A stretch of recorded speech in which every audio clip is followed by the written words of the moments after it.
Okay, everybody, how you doing? This is Kinesiology 231. My name is Adrian. I'll be your instructor for this course. Now, what you'll notice is this 231 W80. Now, W80 in our nomenclature on campus denotes that it is a second 8-week course. Now, this course, and I've taught it as a 16-week course, 16-week blended. I've taught it previously as that format. And the challenge you have now is we're taking a 16-week in-person course and we're smushing it down to an 8-week online course. So just buyer beware, the velocity of information coming at you is going to be pretty steep, so you got to stay on top of your game. So the syllabi itself, provides a couple of different components, and it's kind of a multifaceted document. It's informational, provides information about the course, provides information about the college and university. It also outlines the relationship between three parties, that being the student, the instructor, and the college itself. So let's go ahead and dig into this a little bit further. We already know it's 3 credit hours. We already know it's asynchronous. It's on Blackboard. And then further on, you have my information. This is a phone number for a virtual phone on campus. I don't have an office. I don't have a desk. I don't have a phone. This is just a virtual mailbox. I don't think I've ever checked that, but maybe once. But I thought it was kind of cool that they gave me the Fit One extension on that. Maybe I should use it more as a result. But the best way to reach me is via email. And notice it's a little different than my last name. The nomenclature, how they do emails, is restricted to a certain number of characters. So they cut the R off my last name to accommodate for that. But aflash@harpercollege.edu is the way to go. If we need to meet in person, we can arrange to make that happen. That's not a problem. We could also do a WebEx, but the best way to reach me is via email, and it's usually within 24 hours I'll get back to you. If it's over the weekend, it may be a little bit longer, but it's about 24 hours. So more on the information side here, we have course dates. First week of class is Monday, March 11th. If you need to drop and you want to drop for a full refund, you have a quick turnaround on that. You got 1 week to make that decision. Spring break is towards the end of March, so we'll be closed, and then we get back to classes at the end of spring break on Sunday, March 31st. We do have a professional development day where the college is closed on Thursday, April 4th. And if you do need to withdraw from the course for whatever reason, the last day to do that is Monday, April 29th. So if you find yourself in this situation, hopefully we can have a conversation beforehand. If it's something about your grades or assignments or whatever, we can resolve that. But if you need to withdraw, I get it. I understand things happen. But hopefully that's not the case. Last day of classes is Sunday, May 12th, and your final week is the week thereafter. So let's take this down a little bit further. You have to have a prerequisite of Kinesiology 230 completed with a C or better. And if we take this down a little bit further, this was information that you've probably read before when you enrolled for the course. And this is the overview. Now, these are the 9 areas that we hope to have you be proficient in by the time you get into the practicum and do the practicum experience here on campus. And these are the course outcomes that we're trying to focus on most for this course. If we scroll down a little bit further, we'll have materials I'll provide will be delivered via Blackboard, but also this is a textbook that has been used for this course previously, and it's being used for this course now, Advanced Fitness Assessment and Exercise Prescription. And if you want to look it up, that's the ISBN number.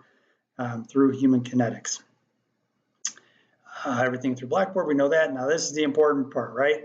If you do XYZ, you can get an A, B, or C. So we have 5 main modules, and within the modules, you have different content domains with focus given to chapters within the book. So you have 3 in the first module, 2 chapters, then 2 chapters, and 2 chapters going through the remainder of the course towards the last module. And if you look at this, we have about 700 points total for the course, and I can't stress this enough, whether it's my course or one of your other courses. Many times, for example, you miss an assignment, perhaps there's a case study and you couldn't get it in time, and instead of not turning it in, you turn it in late, or you realize you didn't turn it in, and you reach out to me and we come to an agreement and you turn it in late, and you get half points. That can be the difference. And I've had this happen with students before, where they're kind of like raking up their I always jokingly call it academic equity to put it in their academic piggy bank, but they're raking up their nickels, dimes, and quarters, right? They're raking up points to be able to add to their grade. And that can be the difference between, say, like an 89 and a 90%.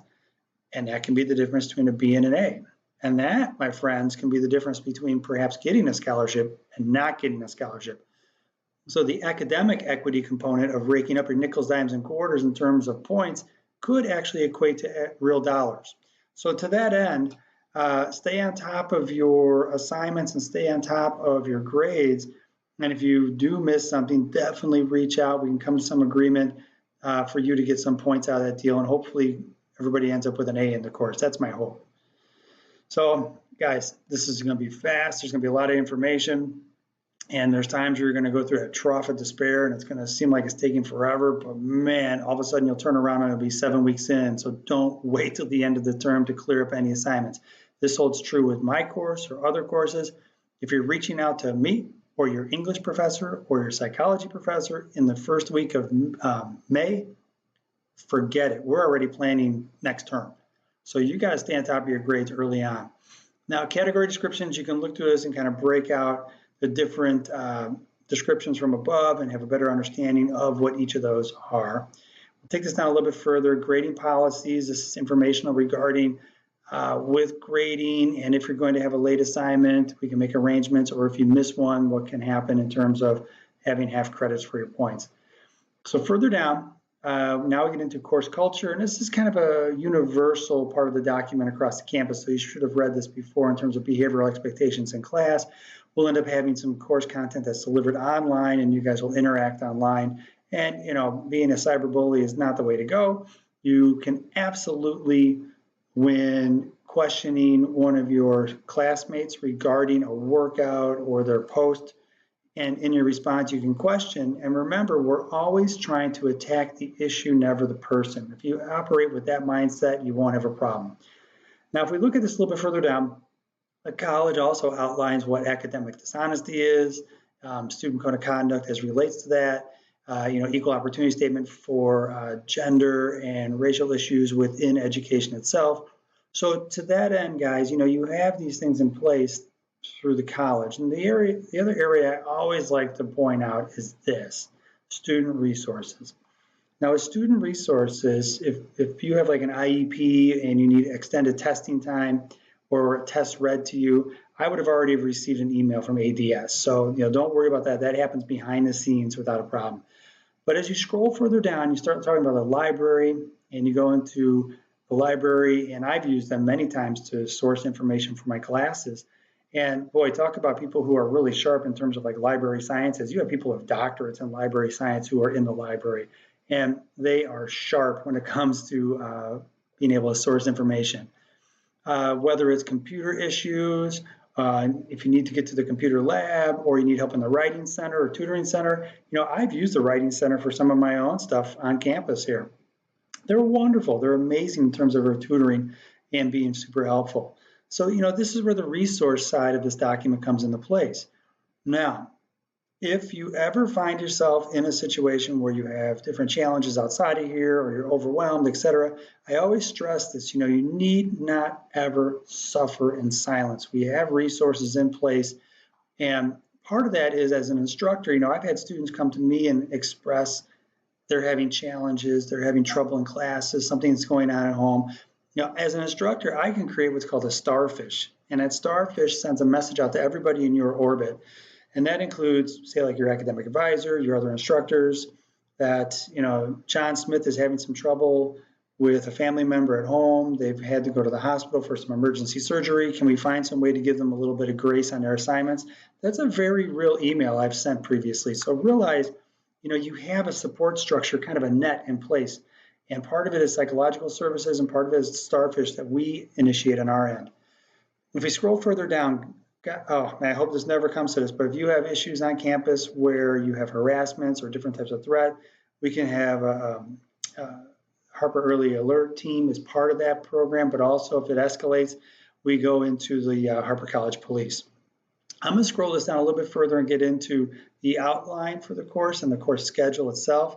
I color codify everything, so now when you're in the Blackboard shell, what you'll find is all the folders for the first module are all in red. All the folders for for second are in orange, then yellow. So it's a Roy G. Biv, basically, if you would think of it and remember elementary school, for the primary colors, but it's a real easy way for me to remember and stay organized as an instructor. And what you'll notice is as we go through this, we have 3 chapters, then 2 chapters, and 2 chapters, and 2 chapters, and down here we have 3 chapters.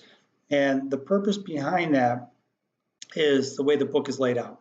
So the book lays this out where they have 3 chapters, information on the front end regarding health history screening, risk stratification, et cetera. And then they get into cardiorespiratory programs, muscular programs, body composition, and then further down you get into these down here regarding flexibility, and then they kind of like go into balance and balance programs in its own. And I really think they should have extended that further, just my opinion. You'll notice in gray, we have a practical exam or practical lab midterm, and then practical final exam.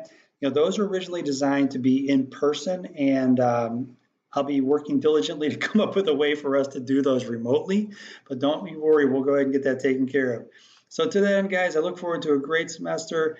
Email me if you have any questions, and yeah, time to jump into some course content. Have a great one.